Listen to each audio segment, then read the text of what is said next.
Democracy, like the very idea that you and I and workers have a say in how things work in this world. And things are about to get a lot tougher. Now, this is not the speech I want to be giving today, not by any stretch of the imagination. But it's necessary for all of us to understand the fight that we have ahead. And they will be big fights and very big challenges. But I know that we're also capable of so much. This union is capable of so much as a movement of workers and as a force of good in our world. Just a few weeks ago, we were in Toronto for our National Executive Board meeting. We watched the results of the US election on the television and on our social media feeds. And you all know by now that Donald Trump was reelected President of the United States. And with his election, political power in the world has shifted in a very different direction. Alliances are shifting. We woke up to a world where it is a lot less safe and a lot more dangerous to be a trade unionist. And as national president of Canada's most powerful and effective union, I do not say this lightly. That's what's in front of us.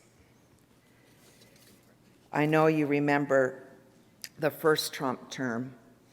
Certainly our folks who work in aluminum and steel and other workplaces, auto, remember that first term. 4 years of an endless stream of erratic and dramatic announcements and actions, decisions that impacted jobs here in Canada. It was a chaotic time. Tariffs on Canadian sectors, attacks on women's rights, on workers' rights, on migrants. It was a difficult period. And now we're right back there. Only today, the world has taken a dramatic shift to the far right in so many countries, and Donald Trump has even more power, with majorities in both the House and the Senate. And friends, you can expect more chaos, because that is what he does. And no one should be fooled. He has a plan. He has a plan. So while we don't live in the United States, what happens there really matters. Our economy is fully interconnected with theirs. We all know there are consequences of having an emboldened, far-right, authoritarian president who stands squarely against our core values as trade unionists. A president who will use every lever he has to divert investment from other countries, including Canada, to the United States. And investment equals jobs. We know this. We know how important investment today, tomorrow, next week, next year is to protecting the jobs we have in your factories, in your workplaces, and the good jobs that we want to leave for our sons and daughters and the next generation of workers. If you're like me, you're probably feeling a little bit depressed about all of this. But we don't really have time for that. We have no time to feel sorry for ourselves. We have a world to save. We have a world to save. We have jobs to protect, and we have rights to defend. So to be clear, Canada and our core economic sectors are facing an uphill battle at the moment. We must be prepared right now to defend everything that we have, to defend women's rights and workers' rights every single day. There will be no moment in which we can be complacent. But our union is ready for this battle. We've been building for it. We will be the voice of workers and good jobs as we climb this mountain together, as we navigate the very, very difficult days ahead, as we force governments and the business community to understand that there is nothing normal about what is going to occur. And what we need everywhere is responsible leadership. Slogans are not going to cut it, folks. Slogans are not going to cut it. And we will not tolerate, as a union, silly, procedural, bickering, antics in Parliament, because that's what we've been getting out of them. It's ridiculous and shameful what is going on there right now. Rome is burning. Canadian jobs are at stake, and they're playing politics in Ottawa. We expect better. We are demanding better of every elected representative in this country, because we can't know what Trump will do when he's inaugurated in January. But we do know this. We know that we will have to fight like never before to protect the well-being of working people in this country. Likely, the first few weeks of his term will be filled with one executive order after another, and some of them will have serious implications for the Canadian economy. We will have to fight like never before to make sure good Canadian jobs are defended and protected, because there's a lot at stake right now. Everything is at stake. We are entering a difficult period, and I don't want to sugarcoat things, and nor do I want to overstate the size of the problem. Some will try to exploit this moment to turn back the clock on workers' rights. And as I said to the CEO of the Business Council of Canada in the past 2 weeks, which, as you know, is a club for big business in this country, you do not get to use this crisis that we are about to enter to attack workers' rights. You do not get to do that. We will not stand for it. We will not stand for it. Yeah.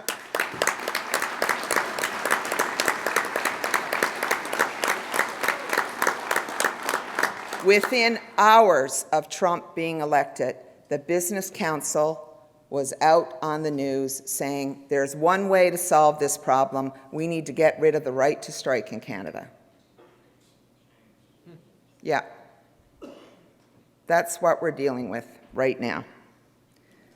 They will roll out every demand that they've had for the last 50 years and say that's the solution to the problem. And we have to be prepared for that. We have to be prepared for that.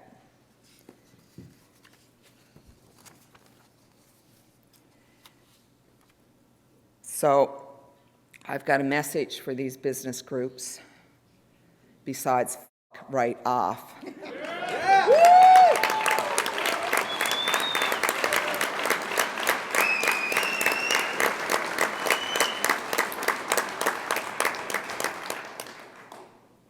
The Canadian economy and hundreds of thousands of Canadian jobs are at risk right now, and we need you to act like adults and step up and do the responsible thing. That is what we need. Whether you're a business leader, whether you're a government leader, whether you're a union leader, we all have to come together to do this right now. So instead of using this moment to attack workers, how about putting forward a few solutions about how we get through this mess? That is what responsible leadership does. And let's start with aerospace, shall we? The aerospace sector, as you all know, because we discussed it at Canada Council, is far short of fulfilling its potential for made-in-Canada products. Far short. You can expect, though, that increased defense spending will be part of the Canada-US negotiations that are going to take place and discussions. And if Canada is to meet its 2% target on defense spending, that will mean an additional $12 billion a year in procurement. Now, we can build a lot of capacity in our aerospace sector with $12 billion a year.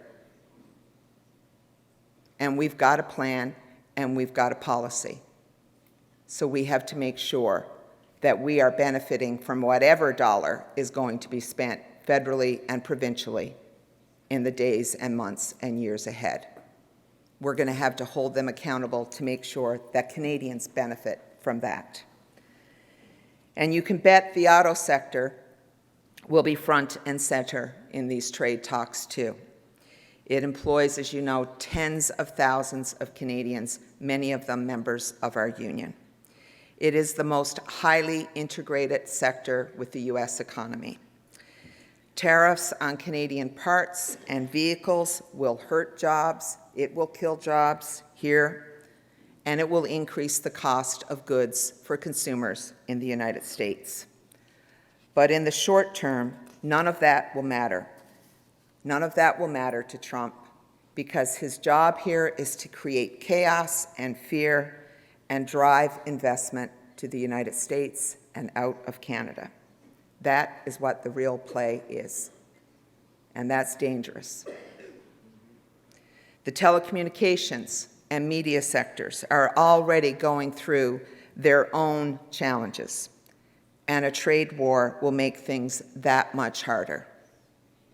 That much harder. The fight for Canadian and Quebec content must be among our priorities as a union and as a country.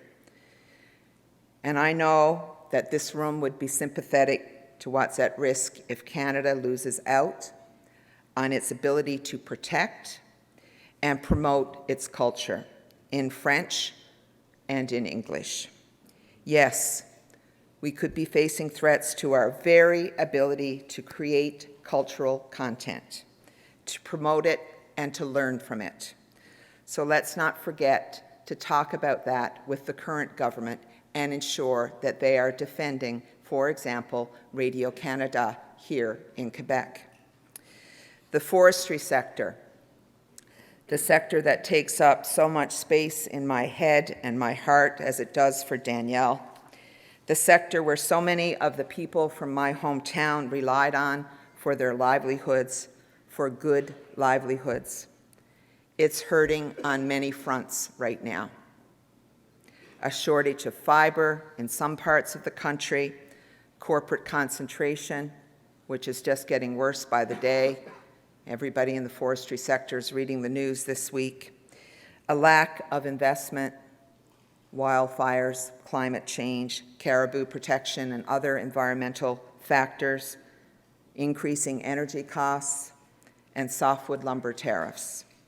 After decades of hardship and dealing with all of these things, the last thing our forestry sector can handle is another trade war.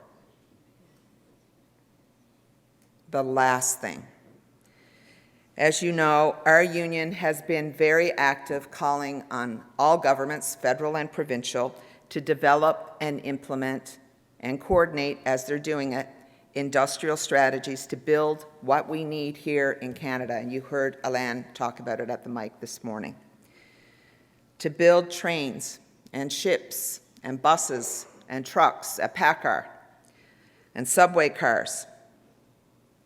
We need to do all of it, and we need to do it now to put Canadians to work.